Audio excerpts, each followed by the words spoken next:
Welcome to the Real Horror Stories channel. This channel is based on the real horror stories which is shared by our viewers. First story shared by Samir from Pakistan. Samir said he liked to real paranormal stories on internet, and this story he read somewhere on internet which is shared by a woman. She said, "Back in 2018 I was living with my mother. I had been living with her about 3 years at this point. I had just got out of a bad marriage and divorced prior, so she was my safe haven. Eventually I was at the point where I wanted my own space, so I'd been applying for a few apartments. Months later I got a call about a 1-bedroom available. So I jumped on it. I was a bit hesitant initially because it had been so long since I'd live on my own, and plus I had a fear of the dark. But I still moved and was excited about starting over in my own place. My first night I pretty much spent hanging up my curtains, arranging my furniture and so forth. It was about 11 p.m. and I was tired and had to be to work early the next morning, so I got a shower and hopped in bed. I generally sleep with my TV on because it's hard for me to sleep in total silence. I don't know why. Anyways, it would be at least 3 more days until my internet would be hooked up and I could use my Fire Stick. So I just cut the TV on for light and dozed off. As I was asleep I remember hearing something in my room closet slide across and fall. I literally heard it in my sleep and it startled me so bad I was afraid to even get up and move. So I laid there kinda just praying in my head like, "Oh God, please don't let me see anything I shouldn't see. Please protect me." So I ended up getting up maybe 4 hours later for work, and I remembered what happened, so I went into my closet to check it out. It was just my curtain that had fell. Thank God for that. But then I thought about it. How could it move from one side of the closet to the other without anyone moving it? I tried to write it off and eventually did. So fast forward 3 months later, I met a handsome gentleman who is my current husband. We had just started dating. He used to always come over every single weekend and would stay with me, or sometimes a couple of days a week. By that time I had already kinda got used to living by myself, but it was also nice to have his company. One day I had to go to work, so he was at my house by himself. When I got home, he was like, "Yeah, so there was a huge spider in your house and I had to kill it." I don't know where it came from, but it was huge. I was honestly shocked because my apartment had no bugs, no rodents, no nothing. I didn't have a lot of stuff in my place at the time, so I don't have a hiding space at all for any of those things. Plus my rent office got all their tenants' apartments sprayed every 3 months. Here I was again, I wrote that off. One night when I was on the phone with my husband, who was my then boyfriend, we were talking about our weekend plans since he's be coming down the day after. All of a sudden I hear water come on in my bathroom. Bathroom was across the hall from my room. So I got really quiet and my husband asked me was I okay. I said yeah, but my shower just came on by itself. He started laughing like, "Girl, stop playing." I said no, I'm being serious. So I went in the bathroom to look, and indeed it was on. He was like, "Maybe it just some water pressure." And again I wrote it off. But by this time, I really started to think something was going on in my house. I am a seer, I've always been that way since I was a kid. I could look in a person's eyes and see everything about their life. I could also other spirits that were not so friendly. 6 months had passed and my husband had just moved in with me. I swear that night when we went to sleep, I opened my eyes and I saw a little black girl standing in my doorway. Her attire looked like she was from the 50s. She had 3 braids in her head and had on a little yellow dress.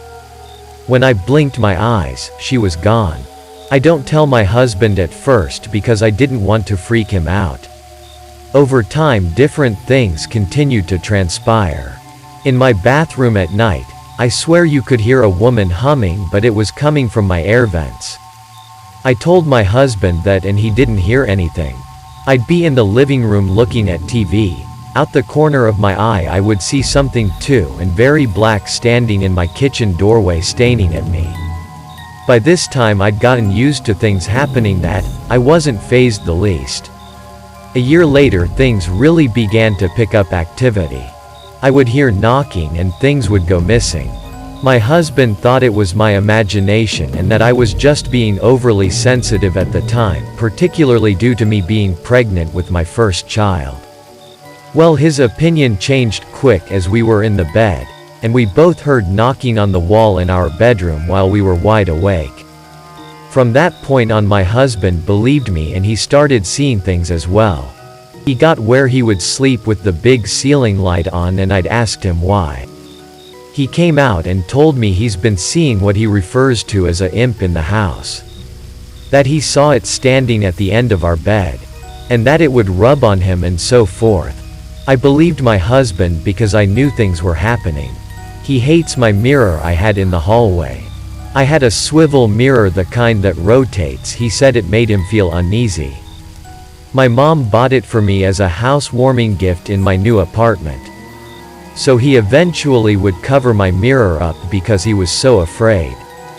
Fast forward 2 years later, I had my first son and was now pregnant with my second child. I started seeing things more at that point. My husband was working a shift where he had to be to work at 3 a.m. So every time he left for work, I took all I needed for me and the kids, put it in the bedroom and would lock the door until it got light outside. One of those times I was in the room and I went into a dreamlike vision, where I saw feet moving under the door as if someone was in my house. And something came into the room and held me down and walked towards my son's bed and he started screaming. At that point, I came out of it and grabbed my son. And when I looked at my wall I saw the silhouette of a goat's head and damn near passed out. I called my husband and told him I couldn't do it no more, and I packed up my kids' stuff and went to my mom's, where I literally stayed on and off for 6 months. During this time period had a lot of bad luck. We kept trying to move and every time we found something it would not fall through. We began to lose a lot of things.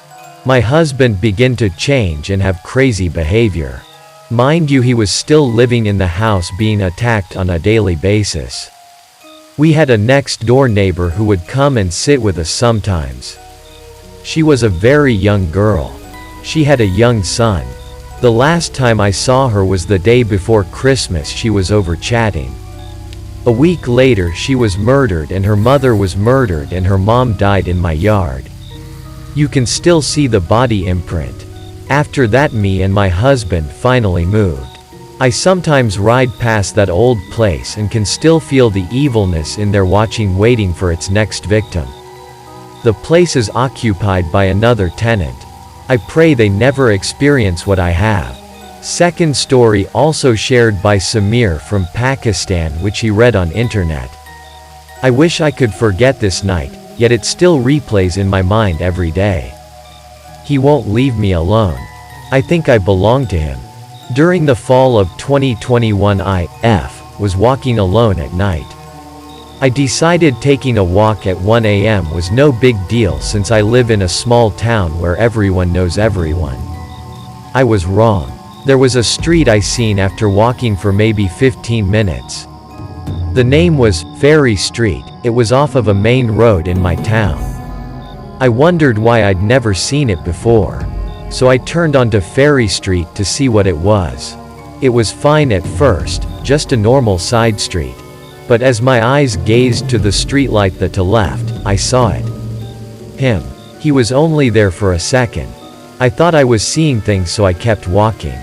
But as I looked at the next streetlight on the right I saw it again. This unrecognizable figure. It looked around 6 feet 5 and slim. It looked almost human. But again, it went away. I was going to turn back, but I told myself it was just late and I was just tired. I should have turned back. This street seemed to go on forever. I looked over as I felt something watching me. The hairs on my whole body stood straight up. There it was again. Or there he was again. I wasn't sure if it was human. This time, he was there for a couple seconds, staring at me. There was something off about him. His neck was crooked and legs were bent inwards. I wanted to turn back, but before I knew it, my legs betrayed me and I walked quickly forwards. Something gravitated me toward this being. At the next streetlight I looked right, nothing. I looked left and there, standing right under the streetlight, him. My heart raced and I felt like I was going to throw up. My legs were stuck to the ground. He kept getting closer but his legs weren't moving. It was like he was levitating. Once he was about 15 feet away, I heard a low growling. It got louder as he got closer. 13 feet away. 10 feet away. As he reached the 7 feet mark, I could see his face. What was left of it, at least. Half of it was torn and ripped. The other half was like leather. His eyes were small and dark. Mouth was thin and he had no emotion. He got a foot closer and my legs came back to me. I turned and ran as fast as I could. The growling got louder, louder, louder, and then I felt a hand, his hand, moving up my back onto my shoulder. I kept running until the hand fell off and I reached the end of Ferry Street. I looked back. Nothing. Ferry Street wasn't there. As if it had never existed. I ran back home and locked all the doors. I couldn't sleep. I kept seeing that face when I closed my eyes. My eyes darted to the window and I saw him. One split second, then he was gone. I've been seeing him for months and can't get rid of him. It's only a matter of time. Redditors, please help me. Third story also shared by Samir. He read it on some paranormal website. Now come to a story. I grew up on Oahu, and have a strange story that I'd like some help with. I was in my friend's car riding around aimlessly, listening to music one night. He drove, I was always the DJ. At the time, I was still a teenager, 19 years old. I had never drank, smoked anything, did drugs, or even really consumed coffee, caffeine. Got enough sleep, was fairly healthy, etc. I am only telling you this because I don't want anyone to think I made this up because I was high. Anyway, we were driving around. At this point it was at least midnight, if not after. It was beautiful. Lush trees and foliage, old rock walls, small brick structures covered in moss. We decided to keep going up this hill we found. It was a long curvy road. It got darker and darker, and I expressed concern, to which my friend laughed and turned the music louder. I was really scared of the dark back then, but they said we were safe and there wasn't even anyone up here, so I agreed to keep driving. It was kind of exciting. I was sheltered as a kid, so it was rare that I got to have adventures like this. We finally got to the top and turned the car off. It was a clearing with shrubs and flowers, serene but eerie. You couldn't see a lot. The moon was casting only a faint light on our surroundings. It was a little chilly and foggy as well, a little too cold. My friend was now also feeling uneasy and suggested we go back. Then we saw it, right in front of us. The creature was crawling up a small grassy hill, less than 100 feet from us. The only way I could describe this is that it was a large dog of some sort. The werewolf-looking sort, but not human in the slightest. It wasn't like anything I've seen in movies or books. It was white, but not solid, more like a cloud or a hologram. A very, very real hologram, and a strong-looking one too. I couldn't make out the pattern of fur or hair, just white. I'd say it was about 6 feet long, with a narrow snout that it kept low to the ground while creeping along. The way it moved was so unsettling. It didn't walk like your average dog or animal. It reminded me of a rabid monster you'd come across in a scary video game. Before it notices you, my friend and I were so quiet that I could hear our heartbeats, fearing that somehow that thing would hear and see us. You could make out its eyes, a dull red color, but again, not like regular dog eyes, but something else.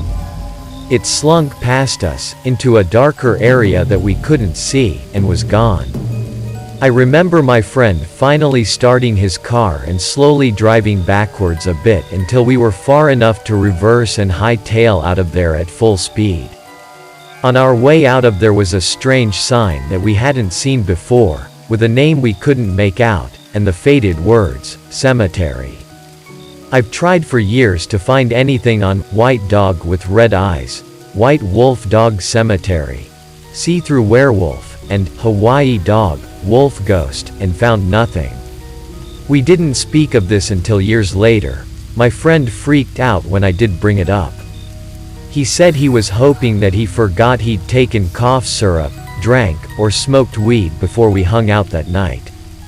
Anything to make him believe what we saw wasn't real. He told me he tried to go back at one point, and couldn't find that hill we drove on. Over the years, I became less scared of the memory and thought of it fondly instead. It was pretty cool, since the creature seemed like it was just living its spooky creature life and didn't interact with us. However, if it had even so much as looked in our direction, I think I would have had a heart attack right there. Fitting, since it was in fact a cemetery. Has anyone else ever experienced this? If you have any horror stories, you can share it in comment, or you can also mail us at our email, which is in description.